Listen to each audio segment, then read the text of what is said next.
Guys, எல்லோரும் எப்படி இருக்கீங்க? இன்றைக்கி நம்ம ரோஜாப்பூ சட்னி எப்படி செய்கிறதுன்னு பார்க்கலாமா? நல்லா காரசாரமாக இருக்கும். அதுக்கு ஃபஸ்ட்டு சுடு தண்ணியில் ஒரு 6 வரமிளகாய் வந்து ஊற போட்டுக்கோங்க.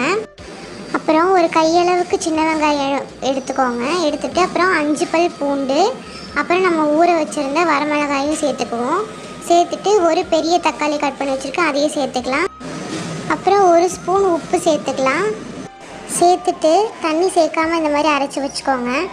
இப்போ நம்ம தாளிப்பை ரெடி பண்ணிடலாம். இப்போ கடாயில் எண்ணெய் ஊற்றிட்டு எண்ணெய் காஞ்சதுக்கப்புறம் கடுகு கருவேப்பிலை போட்டுக்கோங்க. போட்டுட்டு நம்ம அரைச்சி வச்ச பேஸ்ட்டை வந்து ஊற்றிக்கலாம்.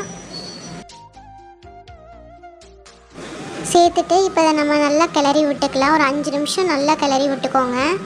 இது சூப்பராக இருந்துச்சு. நீங்களும் கண்டிப்பாக வீட்டில் ட்ரை பண்ணி பாருங்கள். அவ்வளோதான் காய்ஸ், நம்ம ரோஜாப்பூ சட்னி ரெடி ஆகிடுச்சு. பாருங்கள் எவ்வளோ சூப்பராக இருக்குது. இதுக்கு தோசை, இட்லி, சப்பாத்தி எல்லாத்துக்குமே தொட்டு சாப்பிட்லாம்.